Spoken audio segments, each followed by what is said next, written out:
Mga kagabay, magandang hapon, magandang gabi, magandang umaga, magandang tanghali.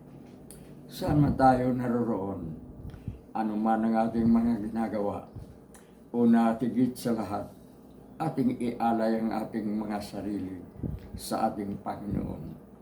Sa loob lamang ng ilang mga sandali, ating damhin ang presensya ng Diyos. Sumasa atin ang pagpapala, ang biyaya, ang pag-ibig, at ang kapayapaan ng Ama, ng Anak, at ng Espiritu Santo, na bubuhay at naghahari, iisang Diyos, magpasa walang hanggan. Mga kagabay, bakit kailangan natin ang magpahinga? Kailangan natin ang gumawa. Kailangan natin ang kumayod ng todo kung kinakailangan, alang-alang sa ating pamilya, alang-alang sa ating mga mahal sa buhay, alang-alang sa ating sarili, alang-alang sa ating kapwa. Kailangan natin ang magsusumikap, magtrabaho ng magtrabaho. Ngunit kung puro na lamang trabaho, masama ito. Hindi ito maganda. Inaabuso natin ang ating katawan.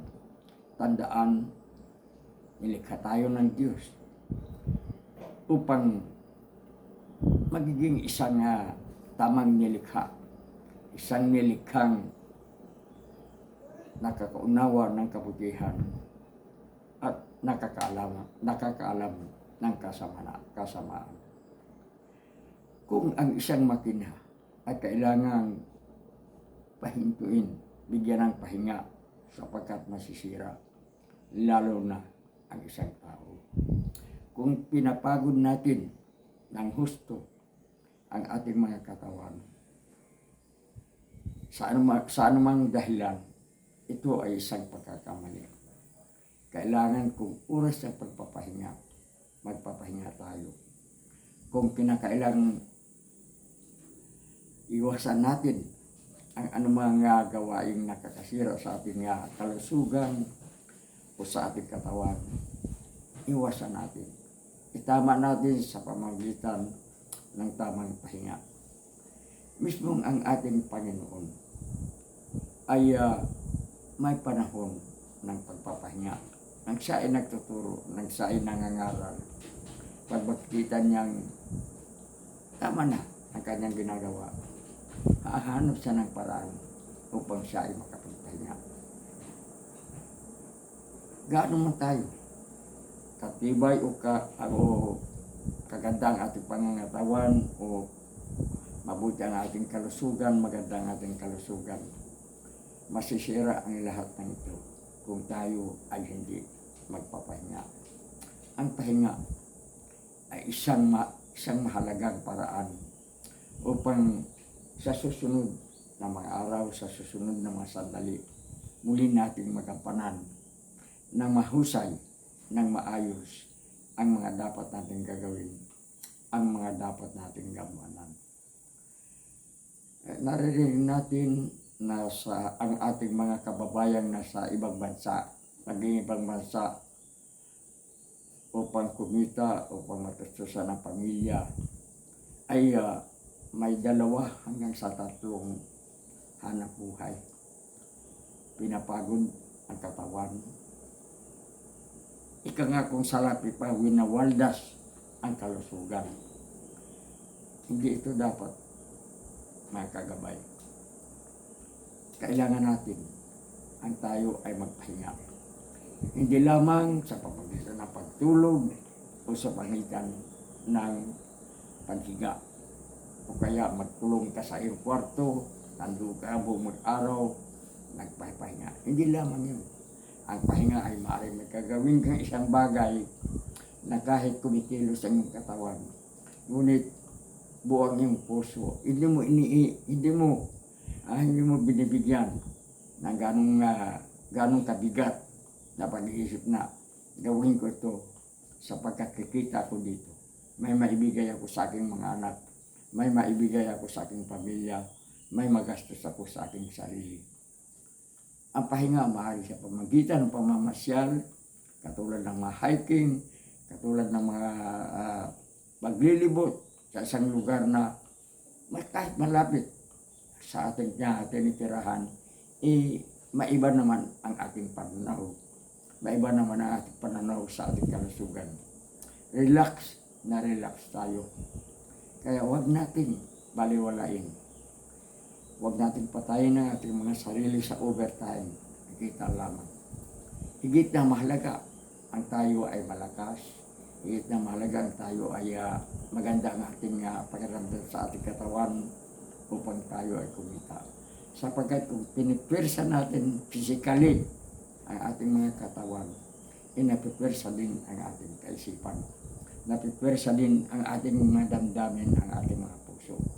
Masisira lahat. Magbigay tayo ng pagkakataon, magbibigay tayo ng oras sa trabaho, sa mga gawain anumang naisin natin, ngunit huwag natin kakalimutan ang pagpahinga. Pero mali naman yung mga sugal, mga chismis, mga kung ano-ano mga walang kakwit-na bagay, agawin natin isang pahinga. Magpahinga tayo, kasama ang barkada, magpakalasing, iinom ng sobra, at makatulog na. Hindi yan ang pahingang tinutukoy ng inyong kagabay. Ang pahinga ay yung kahit na ikaw ay maglilibot, wala kang ginagawang nakakabigat sa iyong katawan, nakakabigat sa iyong pag-iisip, yun ay maituturing natin pahinga. Mababasa natin sa isang gospel nang minsan ay si Jesus ay nagturo, pagod na siya. Ano ang kanyang sinabi? Dito tayo dadaan, doon tayo pupunta, sasakay tayo sa isang bangka upang tayo ay makapagpahinga. Ngunit nung pagkataong yan, marami pa ang naghihintay kay Jesus. Kaya muli siyang nangangaral, muli siyang nagtuturo. Si Jesus man na yung kanyang ituturo ay nasisira niya. Ngunit ang ibig sabihin noon, kung kailangan gagawin ang isang bagay, kahit sana magpahinga na, gawin muna natin. Sapagkat kung tayo ay nasasyahan sa ating ginagawa,